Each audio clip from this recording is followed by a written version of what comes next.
As I said, 70% of the time, people live in stress, and living in stress is living in survival. We've all been in that place where we're depressed and we're down. Now what's interesting is, how do we treat that? What do we do with that? Well, what most people will do is they go take a drug. Or if people are really feeling down in life, they'll go drink some alcohol or maybe smoke a cigarette. And the definition of stress is when your brain and body are knocked out of balance, out of homeostasis. The stress response is what the body innately does to return itself back to order. But the truth is, if you look at your life and you were to write down all the emotions you experienced in the week, both good and bad, each of those emotions has tied to it a certain way of using your body. And if you keep using your body that way over and over again, you'll keep feeling that way.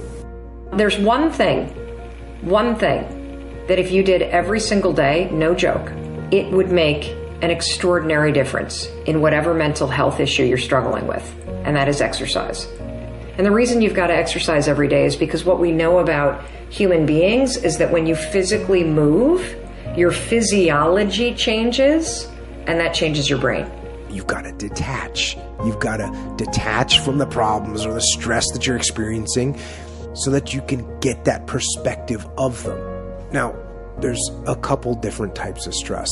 Now, if it's something that you can control that's causing you stress, well, why aren't you getting control of it? Generally, it's a lack of discipline.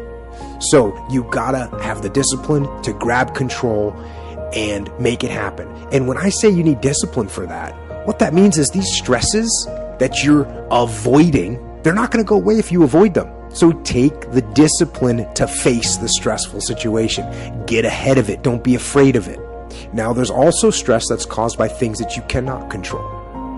And if you remember talking earlier about artillery and how horrible that was, and what made it so horrible was that there's no control over it. So if you can't control something and you can't get control of it, you have to at least embrace what you can.